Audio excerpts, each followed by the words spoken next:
Visto desde arriba, parece el cráter producido por el aterrizaje de un enorme platillo volante, pero en realidad es una de las más productivas minas de diamantes a cielo abierto del mundo. En un remoto lugar de Botswana, en lo más profundo del desierto de Kalahari, funciona a cargo de la empresa de Beers y el gobierno del país la extracción de diamantes de calidad. En un año esta mina denominada Duanang obtuvo más de 11 millones de quilates de diamantes de los 9 millones de toneladas de mena tratada. Desde luego la mina de Duamán es una de las más ricas del mundo, si no la más rica de nuestro tiempo. Lo que se hace es excavar hasta un cierto nivel, formando este cono volcánico, por decirlo así. Porque hay que llegar hasta la roca de Kimberlita, que es donde se encuentran los diamantes, y hay que atacar por todos los ángulos. Ahora bien, para que las paredes no se derrumben, lo que hacemos es escalonarlas en una serie de terrazas. Terrazas como las que hemos visto en el Coliseo romano rodean todo el interior de la mina. La extracción se practica tanto en estas bancadas como en el suelo de la mina. En la base el mineral se arranca mediante palas hidráulicas que descargan sobre camiones de hasta 170 toneladas de capacidad. El material de detritus es llevado a unos vertederos mientras que la mena conteniendo diamantes es transportada hasta una trituradora. Según los expertos, por cada diamante extraído se tratan 250 toneladas de roca. Cuando la cantera está agotada, se colocan explosivos para romper la roca, y los mineros pasan a practicar la explotación subterránea. En la roca de fondo adyacente a la tolva donde están los diamantes, los trabajadores cavan una abertura vertical, un pozo. Túneles horizontales conectan el pozo principal con los puntos de labor. Desde allí se perfora en dirección a la mena. La roca entre los túneles es barrenada para destruir el soporte de la mena de la parte superior y que el mineral pueda caer. Ahora los trozos de roca son más pequeños y son llevados desde el túnel hasta el nivel de producción. Aquí se rompe la roca y se transporta a trituradoras subterráneas antes de ser llevada a la superficie. Las cintas transportadoras fueron utilizadas por primera vez en los años 20 para sacar el mineral al exterior. La primera parada es en la planta principal de tratamiento, donde la mena triturada es lavada y cribada. A continuación, el concentrado va a un edificio llamado acuario. Las 3 torres del edificio constan de un piso para la selección, otro para la recuperación de los diamantes y el tercero es una gran planta conteniendo ácido. A partir de este punto la mena es transportada en contenedores sellados. La regla aquí es: lo que no se puede ver, no se puede robar. El principio en que nos hemos basado es la separación de los trabajadores, una separación física, apartando a los hombres del lugar donde hay una elevada concentración de diamantes. Nuestro proceso es de no intervención personal. Las ventajas del automatismo están demostradas. Mediante equipos de alta tecnología, los diamantes en bruto son automáticamente seleccionados, limpiados, calibrados, pesados y empaquetados. Todo el proceso está controlado por cámaras ocultas. En esta sala de control se sigue la pista del mineral por ordenador y se cuida de la seguridad. Se puede ver qué puertas se han abierto, en qué momento y por cuánto tiempo. Los empleados son fotografiados cada vez que pasan por un área de seguridad. En las zonas de alto riesgo donde alguien podría tragarse un diamante también han de pasar por rayos X. Los diamantes así obtenidos viajan ahora en una cinta elevada que atraviesa la planta y entra en una zona tan protegida que queda fuera de los límites del equipo de filmación. ¿Por qué tanta complicación para un elemento que es carbono en su totalidad, igual que el grafito de los lápices? Porque los diamantes son un tesoro para la humanidad desde hace más de 3000 años. Y porque cada año se venden diamantes en bruto por valor de 7.000 millones de dólares, lo que se traduce en 50.000 millones de dólares de valor en joyería. Pero de los millones de diamantes que se compran cada año, pocos son los nuevos propietarios que conocen su historia real. Los diamantes se forman a una temperatura y una presión extremadamente altas, y el único sitio de la Tierra en que se pueden encontrar es a gran profundidad, unos 160 kilómetros debajo de la superficie. Ahí es donde los átomos de carbono se unen lentamente, formando cristales de gran tamaño. Sabemos que algunos de estos cristales pueden tener el tamaño de una pelota de fútbol, o quizá de una sandía. A lo largo de millones de años, bajo un calor intensísimo y presión difícil de imaginar, cristalizan los diamantes. Después emprenden su ascensión a la superficie de la Tierra a través de una chimenea en forma de zanahoria llamada de kimberlita. Las chimeneas de kimberlita contienen otros minerales además de los diamantes. Pequeñas explosiones volcánicas lanzan el torrente hacia la superficie a una velocidad de Mach 1. La famosa chimenea de Kimberley en África del Sur, descubierta a finales de los años 80, tenía un diámetro de 15.000 metros cuadrados y 12.000 metros de profundidad. Nuestro conocimiento sobre los diamantes lo hemos ido adquiriendo poco a poco. En 1772 el químico francés Antoine Lavoisier acabó con el mito de que los diamantes no podían arder. Hizo converger los rayos solares a través de una gran lente circular, enfocándolo sobre un pequeño diamante colocado sobre un cuenco de vidrio lleno de oxígeno. Al cabo de unos minutos se formó el humo y el diamante empezó a arder sin llama. Después de un rato solo quedó un montoncito de cenizas, el polvo al polvo, igual que las personas. Descubrió que el diamante se convertía en dióxido de carbono, pero no llegó a realizar el paso siguiente que demostraba que el carbono era el elemento constitutivo del diamante. El diamante es un elemento puro, como el carbono. El descubrimiento de la composición del diamante corresponde al químico británico Smithson Tennant a comienzos del siglo XIX. En una mano cogió una cantidad ya medida de diamantes y en la otra mano la misma medida de grafito o carboncillo.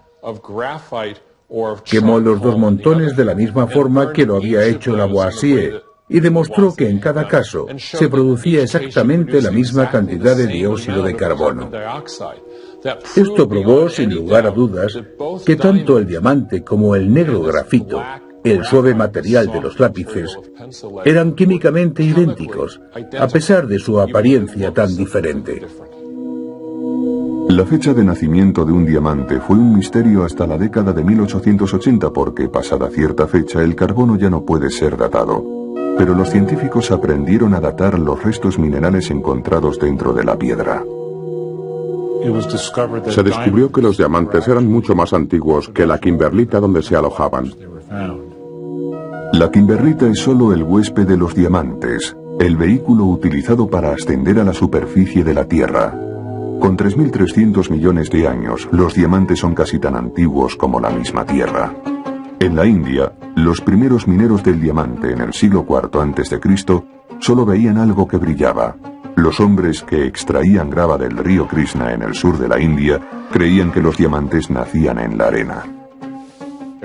Pasada la estación lluviosa, la gente bajaba en tropel a los bancos del río para cribar la arena o el material que fuera en busca de diamantes.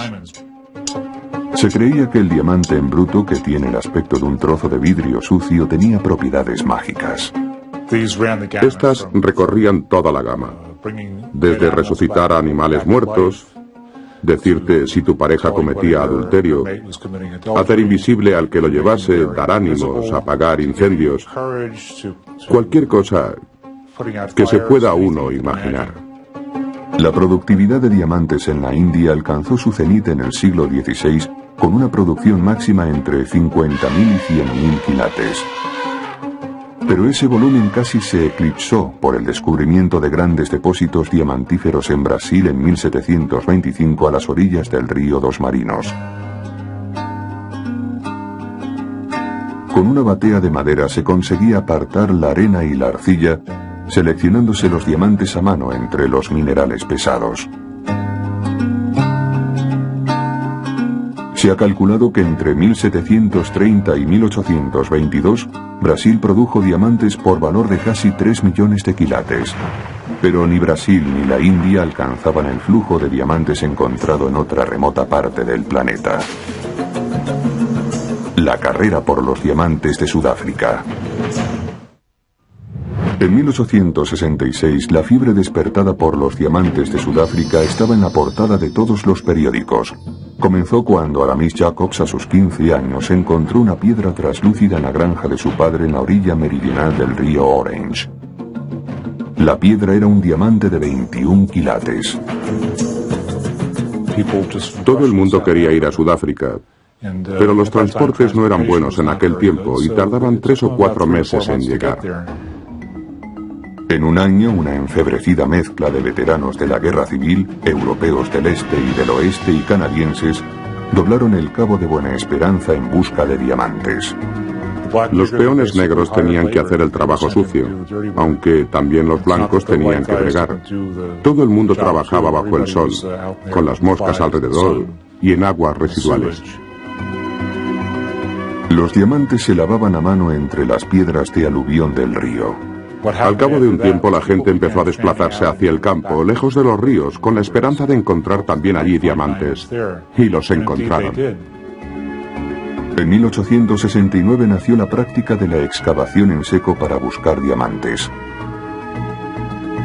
Estas imágenes fueron filmadas en 1917 por Thomas Edison en Kimberley, África del Sur.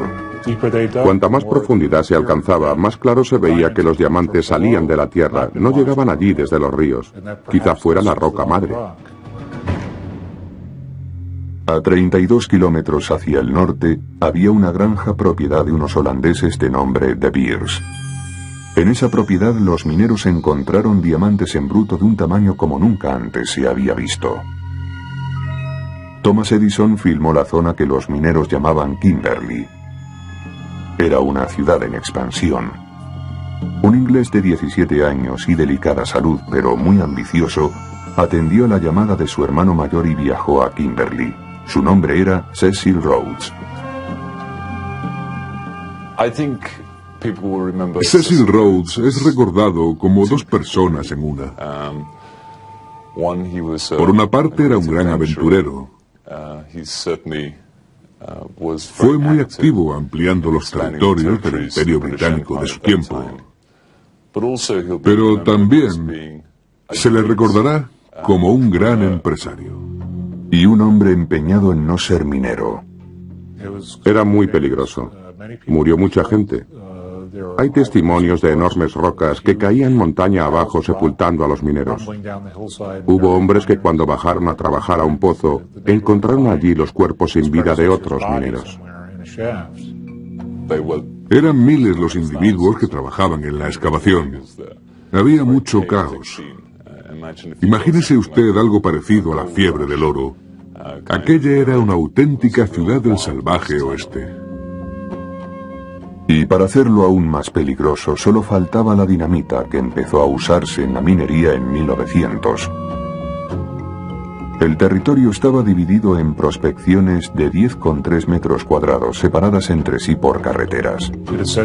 Se dice que fue la mayor excavación manual de la historia de la humanidad, incluyendo Babilonia y Egipto. Esos cientos de metros constituían un laberinto de filones y la amarillenta tierra de Kimberley empezó a colapsarse. La gente se estaba quedando sin agua y Cecil Rhodes se hizo con el único pozo en 1000 kilómetros a la redonda. Gracias al pozo ganó una fortuna. Los frecuentes derrumbamientos atemperaron las esperanzas de una riqueza fácil. Los mineros que se marchaban vendían sus concesiones a Cecil Rhodes. En medio de ese caos, Cecil Rhodes vio que la mejor manera de llevar adelante la industria del diamante, evitando su destrucción allí y entonces, era crear una asociación de todos los productores. A la edad de 27 años, Rhodes era el mayor propietario minero de Kimberley. Cuando los hermanos De Beers vendieron su granja por apenas 6.000 libras, dejaron atrás solo su nombre. Cecil Rhodes se apropió del nombre De Beers para exprimir a su auténtico y único competidor, Barney Barnato. La estrategia de cada uno de ellos era totalmente diferente, porque Barnato poseía más dinero que Rhodes en aquel momento. Rhodes presionó para asociarse con Barnato, a lo que siguió una batalla financiera y al final quien ganó fue Rhodes. Fusionó los holdings de ambos en la De Beers Consolidated Diamond Mining. Con la posterior compra de la famosa Deutsche Bond and Bulfontein Diamond Pipe Mines, Rhodes controlaba a principios de siglo más del 95% de los diamantes del mundo. Para asegurar el valor presente y futuro de los diamantes, Cecil Rhodes inició un movimiento hacia el control centralizado de su producción y puesta en venta, un movimiento sin precedentes en la economía mundial. Basaba el volumen de diamantes puestos en el mercado en el número de enlaces matrimoniales que se celebraban cada año en Estados Unidos, porque los anillos de compromiso eran el grueso del mercado. La distribución de sus diamantes iría a través de un único canal. El nacimiento de lo que conocemos como canal individual se produjo en 1890, un par de años después de la fundación de la De Beers Consolidated. Un grupo de tratantes en diamantes, con base aquí en Haddon Garden, se unió para crear el London Diamond Syndicate. Y este sindicato se hizo cargo de la producción de las minas de Beers y su comercialización por todo el mundo. El escenario estaba preparado, listo para recoger la cosecha del plan de Cecil Rhodes. Ernest Oppenheimer fue a Londres a trabajar con su tío en una empresa llamada Duncan Spuller. En 1902, poco después de la muerte de Cecil Rhodes, se trasladó a Kimberley y empezó a comprar diamantes de la empresa de Beers para venderlos a través de la sociedad de su tío. En Kimberley, Oppenheimer vio la erosión gradual de la industria del diamante. El canal individual funcionaba siempre que África del Sur produjese el 95% de los diamantes del mundo, pero nuevas producciones en Angola, el Congo y Namibia ponían también diamantes en el mercado, lo que forzaría una bajada de los precios. Con el respaldo del financiero J.P. Morgan, Oppenheimer fundó la Anglo American Corporation para la explotación de un campo de oro en Witwatersrand, África Oriental. Entretanto, el inicio de la Primera Guerra Mundial provocó un descenso en la industria del diamante. El dinero se gastaba en productos básicos, no en diamantes. Cuando Oppenheimer regresó a África del Sur en la década de 1920, se encontraba en buena posición para comprar algunas concesiones diamantíferas en la costa occidental de Namibia. Más tarde ingresó con esa mina como capital social en De Beers, haciéndose con el control de la empresa. En 1926 fue nombrado director de De Beers y en 1929 era ya el presidente. Para entonces había elevado el negocio del diamante al siguiente nivel. No solo controlaba el suministro mundial, sino que controlaba los puntos clave que venderían sus diamantes.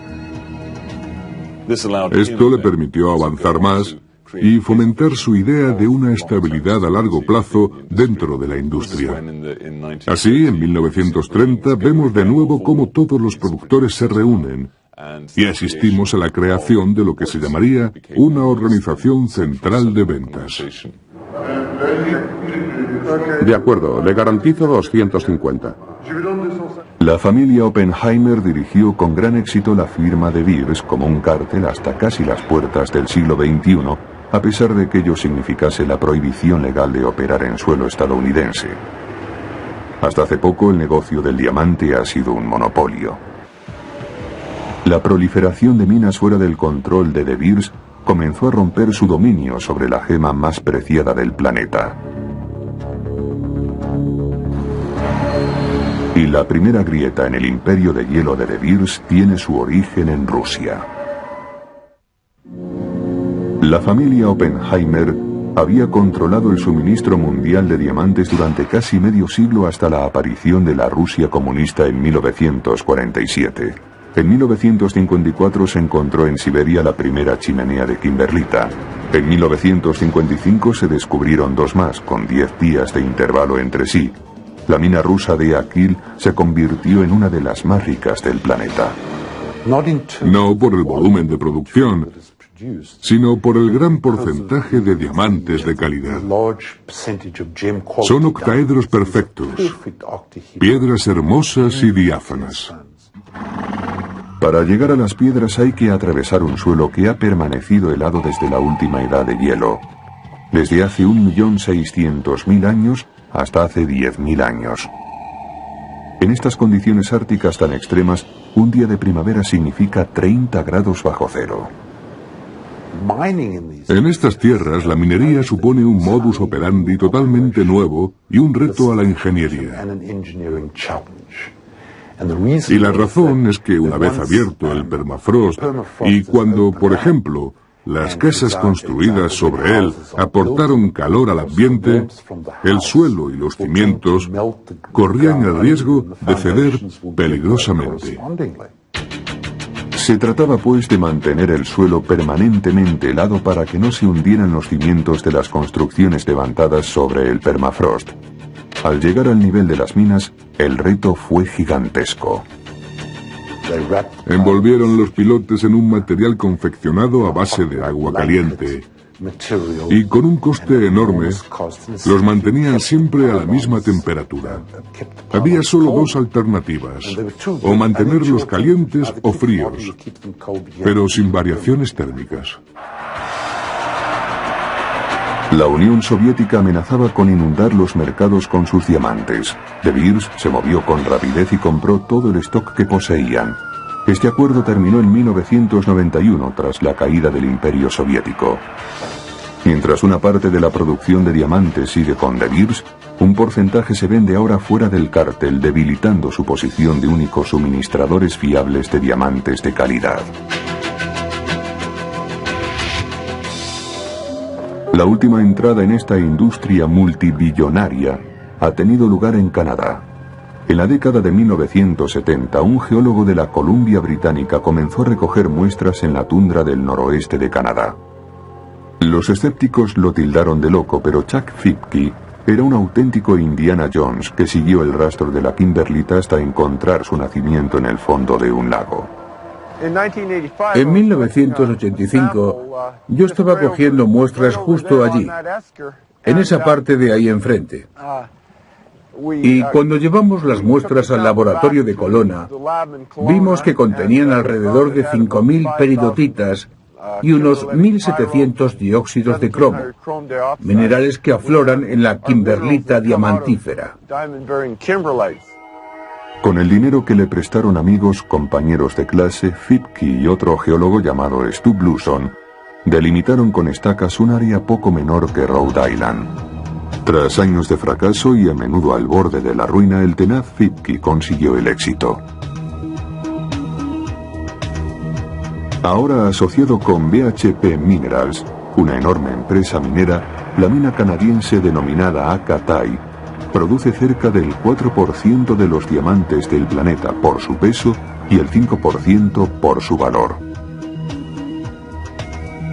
Las chimeneas están en el fondo de los lagos y para prepararlos para la extracción se vaciaron de peces y se drenaron. Básicamente se excavó un gran agujero, un agujero que tiene que ser mayor que la chimenea, como es lógico, porque hay que construir también una carretera de acceso. Utilizando una pala a vapor de 3 pisos de altura se extraen toneladas de mena del antiguo lecho del lago, descargándolos en un enorme camión. Cerca de la planta la mena pasa por una serie de cribas y rodillos y otros equipos que la desmenuzan. Por supuesto no hay que hacer un triturado fino para evitar deshacer los diamantes. En la etapa final, el material diamantífero pasa por un aparato cuyos rayos X descubren la partícula más pequeña que pasa por la cinta transportadora. Los diamantes son fluorescentes, pero no son los únicos en pasar por rayos X. También las personas deben pasar por los rayos X. Y las botas que llevan puestas. Te colocan tras un aparato que te mira todo el cuerpo para comprobar que no llevas diamantes encima. Los primeros inversores de Fipke y Bluson son ahora millonarios y entre los dos geólogos tienen un patrimonio de $1 billón. Siguen llevando los mismos zapatos y pantalones gastados. Parece que nada les afecta. ¿Dónde pueden encontrarse diamantes? La respuesta obvia es alrededor de una chimenea de kimberlita, pero cuando la chimenea se llena de agua, los diamantes están en los lechos fluviales y en el mar. En 1961, un negociante tejano exploró los bajíos adyacentes a la costa, al norte del río Orange, el territorio conocido hoy como Namibia. En 1967 De Beers sustituyó a ese temprano explorador empezando a recoger muestras. En 1970 pudieron ya hacer muestreos de sedimentos acuáticos a una profundidad de 218 metros. Sus trabajos condujeron al descubrimiento de un depósito diamantífero en el Océano Atlántico, en la placa continental central. Los diamantes habían sido llevados al océano por la erosión de la superficie terrestre a lo largo de millones de años. En 10 años, De Beers había conseguido en el Atlántico más de 400.000 quilates de diamantes, trabajando a una profundidad máxima de 170 metros. El primer reto de la minería oceánica es sacar la grava del lecho marino. La grava que guarda los diamantes, es decir, donde estos se concentran, es literalmente succionada, igual que lo haría una aspiradora. Los barcos de De Beers son plataformas petrolíferas con un agujero en el centro. Por ahí es por donde actúa el mecanismo de extracción, que baja hasta el lecho marino y extrae la grava succionándola. La gran ventaja de este barco es que la concentración inicial se hace directamente a bordo, arrojando por la borda el material de desecho, mientras el barco avanza con un movimiento de subida y bajada. Existen dos métodos para succionar la grava del mar. El sistema horizontal, mediante un tractor oruga que deposita la grava en el barco con mangueras flexibles, y el vertical, consistente en un taladro de gran diámetro. Este método sube la grava al barco desde el lecho marino. Se puede retroceder a los agujeros primarios, los agujeros gloriosos, como los llaman, los cuales son irregulares en la base del fondo marino y se recargan después de una fuerte tormenta. Se recargan de diamantes y así, periódicamente, pueden ser vaciados, subiéndose el material a bordo y encontrando cada vez nuevos diamantes en el mismo sitio. A bordo, la grava se divide en 3 tamaños por un proceso de cribado. El tamaño menor es en su mayoría cuarzo y es descargado. El tamaño mayor raras veces contiene diamantes, por lo que es arrojado por la borda. Y el tamaño mediano es procesado para separar los minerales pesados, incluido el diamante, de un mineral de desecho más ligero. Este concentrado pasa por rayos X, separándose los fluorescentes diamantes del resto del material. Después de la última selección, los diamantes están listos para su transporte. Y entonces los colocan en las lanchas motoras que los llevan a tierra. De la mina de diamantes a la joyería. Solo los mejores darán la talla. A continuación, relatamos el proceso manual del seleccionado de diamantes en 1600 categorías diferentes. Estamos en Gaborone, la capital de Botswana. La prosperidad de esta región se debe a los ricos depósitos de diamantes. En este edificio se seleccionan y evalúan los diamantes de la mina de Duanan. En este departamento valoramos los diamantes grandes dentro de las numerosas categorías que existen en base al color, la calidad y la forma. La primera separación se hace en cuanto a la calidad de la gema y tipo industrial. El propósito de la selección es calcular un precio de salida para los diamantes en bruto. El aprendizaje inicial para este puesto dura 6 meses. Cuando una persona no hace bien la labor de selección, la despedimos. Los seleccionadores expertos obtienen hasta 16.000 categorías diferentes por el color, el tamaño, el peso, el modelo, la diafanidad, la pureza y las subcategorías de cada caso. Las piedras pequeñas son seleccionadas por ordenador. Los seleccionadores se enfrentaban a la llamada carrera del diamante de minas, que incluía todas las clasificaciones. Ahora contamos con máquinas que nos ayudan a seleccionar alrededor del 60%. Los diamantes que pasan por esta sala representan el 70% del Producto Interior Bruto de Botswana, nada menos que 4.000 millones de dólares. Un enorme beneficio en dólares para Botswana y su economía. De hecho, los diamantes han transformado la economía durante los últimos 20 años. Una vez seleccionados, De Beers ofrece a la venta en Londres los diamantes en bruto 10 veces al año. A estos eventos se invita a la élite, 125 joyeros especializados en diamantes. Vamos a Londres y nos enseñan el tipo de mercancía que estamos acostumbrados a transformar. Podemos manipularla y la distribución es la adecuada, porque nos preparan un puesto de trabajo conveniente a nuestra actuación. Estos joyeros confeccionan algunas de las piezas más exquisitas del mercado. Son años y años reuniendo y almacenando brillantes y llevando un inventario hasta que realmente se tienen las piedras necesarias, porque lo que sucede es que tienen que poderse emparejar entre sí. Para reunir las piezas de este fantástico collar de brillantes amarillos se tardaron 3 años. Su color se debe a restos de nitrógeno. El color aumenta el valor de la piedra. El precio al por mayor es de $1,2 millones y de venta de 2,4 millones. Los clientes son principalmente miembros de la realeza, millonarios árabes o de países emergentes, donde han aparecido personas con elevada capacidad adquisitiva. Las piedras se emparejan por color, nitidez y forma. Esta pieza del centro, que aquí es una tiara, podría también utilizarse para collar. Las piedras tienen forma de pera o redonda, unas más grandes y otras más pequeñas, amarillas y blancas. La mayoría de las piedras de esta tiara son de clase D, perfectas. Estas son de firma. Son como cuadros. Sí, para nosotros son piezas de firma, la gente las reconoce. Hay muy pocas empresas en el mundo que puedan ensamblar algo como esto. La metamorfosis del diamante en bruto a una gema comienza en las expertas manos del especialista. Cada diamante se talla para maximizar el peso de la piedra y librarla de imperfecciones. Los más pequeños, de menor valor, se cortan a menudo con láser. Si vemos algo dentro de la piedra que después no quedaría bien en la piedra principal, lo indicado es cortarla y hacer 2 piedras de una. Siempre hay que tratar de conseguir la piedra más grande posible. La mejor. Dejamos a la piedra que nos cuente lo que ella quiere que hagamos en su interior. Los talladores de diamantes necesitan hacer un aprendizaje de 5 años. Harvey Lieberman lo hizo con su padre. Voy a coger esta piedra en bruto, que tiene aproximadamente 8 quilates, y hasta ahora no se ha hecho nada con ella.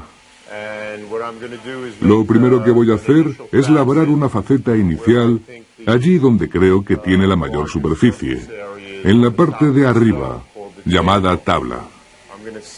La fijo con cemento. Así. Donde está el grano de la piedra. Y la pongo en la rueda. La primera patente de una rueda para diamantes data de 1898. La rueda actual es igual que aquella. Para labrar una faceta se requiere algo tan duro como el propio diamante.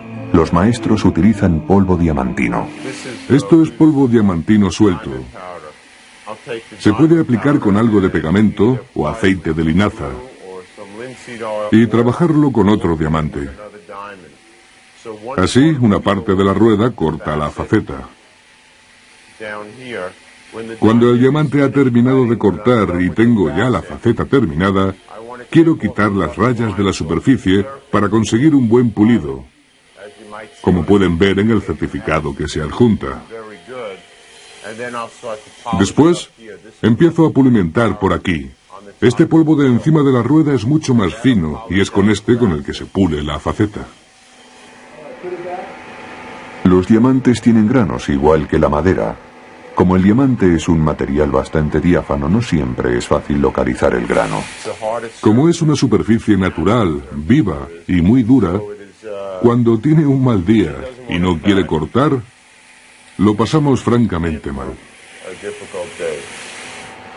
Mientras otras etapas de la industria del diamante han cambiado con la tecnología, el arte de la talla sigue estando en manos del maestro.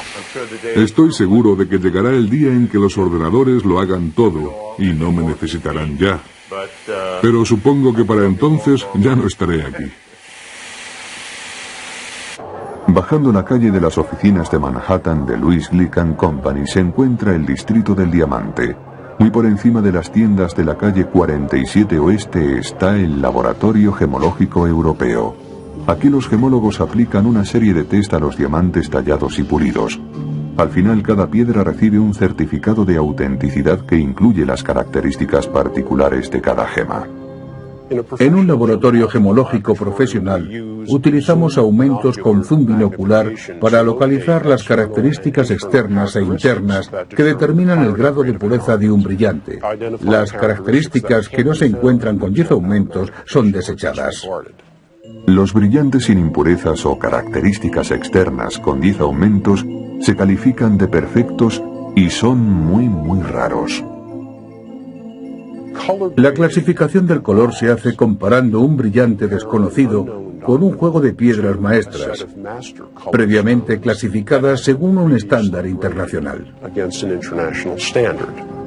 Y aquí está la caja negra donde los gemólogos clasifican la fuerza fluorescente y el color de un brillante. Esta máquina científica, el analizador de proporciones y dimensiones Xeron, es otra forma de identificar los brillantes. La máquina funciona mostrando en la pantalla del ordenador una imagen sombreada del brillante, y el ordenador analiza las proporciones desde cientos de ángulos diferentes.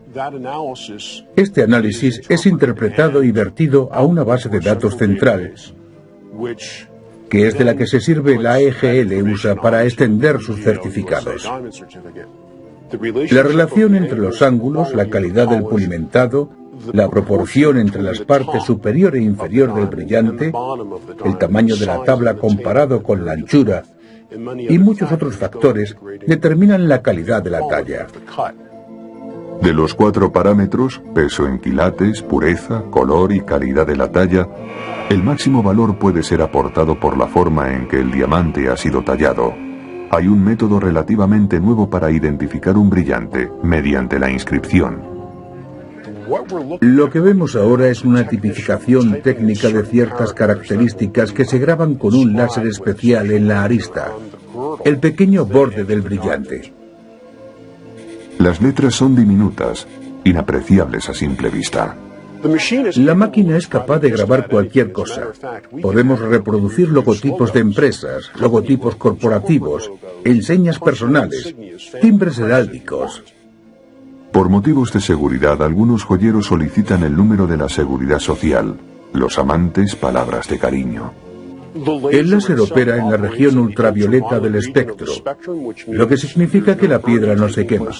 Es un proceso totalmente inocuo. Podríamos grabar sobre un pelo humano. Hemos elegido grabar nuestro nombre en este brillante de 5 quilates. Una piedra como esta se vende al detallista por unos $93.000. Pero, ¿qué sucede si este brillante ha sido confeccionado por una máquina? Veamos ahora brillantes confeccionados por el hombre. Desde que Smithson Tennant descubrió el secreto de que el diamante es una variedad del carbono, los científicos lo han intentado todo por hacer diamantes a partir del grafito. Al cabo de 150 años lo han conseguido. Para fabricar diamantes, los científicos tienen que imitar en el laboratorio las condiciones adecuadas. La elevada temperatura no es demasiado difícil. Sabemos que con fuego o haciendo pasar la electricidad a través del material adecuado se pueden conseguir miles de grados. Pero también hay que tener una presión muy alta, una presión equivalente a una columna de roca de 150 kilómetros. Ferdinand Moissan, un químico francés que en 1884 se interesó por el flúor, dedicó su atención en 1892 al desarrollo de un horno eléctrico. En un experimento con carbono, Moissan afirmó en 1893 haber sintetizado diamantes en su horno, trabajo por el que ganó el premio Nobel. Al final del proceso encontró esos cristales resplandecientes y facetados que se parecían mucho a los diamantes. Entonces Moissan dijo: he fabricado diamantes, y como había ganado el premio Nobel, todo el mundo le creyó. Lo que en realidad obtuvo Moissan fue carburo de silicio, ahora llamado moissanita. Hoy en día la moissanita se comercializa como gema sintética por su parecido con el diamante, pero se vende a 1/10 parte de su precio. En 1913, William y Lawrence Bragg, un equipo compuesto por 2 ingleses, padre e hijo, utilizaron la nueva tecnología cristalográfica de rayos X para determinar la estructura atómica del diamante. Sirviéndose de estos conocimientos, un profesor de física de Harvard empezó a trabajar con todos los elementos disponibles, desde agua hasta cera, poniéndolos bajo una tremenda presión. Tomó alcohol, gasolina, trituraba y conseguía producir todo tipo de materiales nuevos. Eso fue lo que hizo Percy Bridgman. Lo hizo mejor que nadie y se pasó 4 décadas investigando sobre ello. Percy Bridgman no consiguió fabricar diamantes, pero abrió el camino para otros investigadores. Después de la Segunda Guerra Mundial, la generación que había construido la bomba atómica formó un equipo en la General Electric para hacer diamantes sintéticos de una vez por todas. El proyecto se llamó Superpresión. Del equipo de la General Electric destacaron sobre todo 4 científicos. Y de estos 4, el más destacado, quizá el más brillante y desde luego el más implacable, fue Tracy Hall. Tracy Hall no participaba de la teoría de sus compañeros de equipo sobre la forma de construir el mejor mecanismo de altas presiones. Ellos querían utilizar acero, Hall quería carburo. Tracy Hall prefería un diseño más estrecho. Un diseño llamado cinturón, en el que un aparato circular mantiene la muestra en su lugar mientras 2 pistones la aprietan al mismo tiempo. En el equipo, Herb Strong era el mayor rival de Tracy Hall. En diciembre de 1954, Strong se adelantó a sus compañeros asegurando que había fabricado 2 pequeños diamantes. Pero cuando fueron analizados, se vio que esos pequeños fragmentos no habían sido fabricados por el hombre, sino que eran diminutos diamantes de una mina. Aquel mismo diciembre, Tracy Hall, con su mecanismo de cinturón y los mismos principios químicos desarrollados por Herb Strong y otros, lo consiguió. Obtuvo diminutos diamantes que iniciaron esta carrera experimental. Fue la primera vez que el ser humano lo había conseguido y ahora se podrían fabricar. Por su trabajo, General Electric entregó a cada uno de los científicos punteros, Tracy Hall incluido, una bonificación de $25. Los primeros diamantes sintéticos eran como granos de arena. Para hacer diamantes mayores, los científicos usaron un método diferente. Si se empieza la carrera experimental con un cristal pequeño de diamante, se crea el sitio para el ataque de otros átomos de carbono, y atacando despacio y con método, el pequeño cristal crece hasta convertirse en un cristal grande. General Electric descubrió que las sustancias que contienen carbono se pueden convertir en diamantes, incluida la mantequilla de cacahuete. La idea es crear un ambiente experimental de elevadas temperaturas y presión. Tienes una muestra constituida sobre todo por carbono y la guardas con mucho cuidado para que no toque las paredes de tu aparato. Ahora la comprimes utilizando piezas de acero o carburo o incluso otros diamantes en algunos casos. Y después aplicas una presión tremenda mediante una gran prensa que puede tener de 3,5 a 4 metros de altura con miles de toneladas de fuerza aplicadas sobre una superficie muy pequeña. El último paso es conectar el fluido eléctrico para que la corriente pase a través de la muestra. Así, ésta se calienta a una temperatura extremadamente alta mientras está bajo presión. La corriente eléctrica pasa por 2 de los ánodos opuestos y por la muestra. En pocos minutos, la presión y la temperatura operan el milagro. Con un martillo se golpea el cubo, ahora más pequeño y de color gris por el calor. Este diamante negro se puede utilizar para un taladro destinado a romper rocas macizas. Al principio, todos los diamantes sintéticos se destinaban a la industria, pero ahora las gemas de calidad producidas por el hombre en el laboratorio se fabrican para la venta. Un diamante sintético de 1 quilate se vende por $600. Un diamante similar de una mina cuesta $5.500. ¿Qué otras sorpresas nos reservan los diamantes?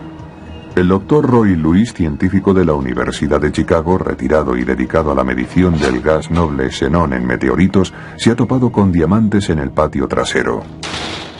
Los meteoritos que encontramos son tan antiguos como la Tierra, pero los diamantes vinieron de las estrellas antes de que se formara nuestro sistema solar, así que son más antiguos que la Tierra. Estos diamantes tendrán algún valor. Si me dieran 1 céntimo por cada uno, pagaría la deuda nacional.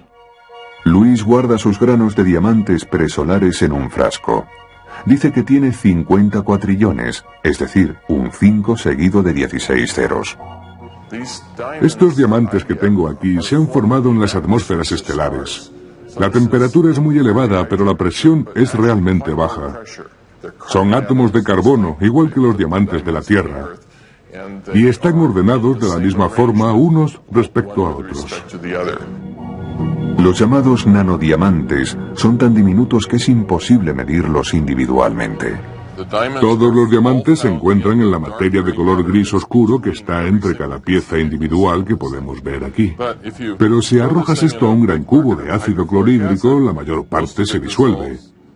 Clasificando por tamaño se termina teniendo diamantes. Esta fotografía de diamantes agregados parece un mar de aguas negras. Cada mota negra es un diamante. Y probablemente son diamantes derramados. Así los llamamos, porque son muchísimos y muy pequeños. Seguro que estoy contaminado de estos diamantes. Bueno, ese es un estado del que pocos se quejarían. No debe extrañarnos el precio que alcanzan, en vista del largo recorrido que han tenido que hacer. Expulsados del interior de la Tierra, cribados entre la arena o succionados del lecho oceánico. Estas piedras son seleccionadas y talladas, esmeriladas y pulidas, hasta la perfección. Son a la vez una herramienta industrial indispensable y la más deseada de las joyas. Nunca dejarán de fascinarnos. Los diamantes.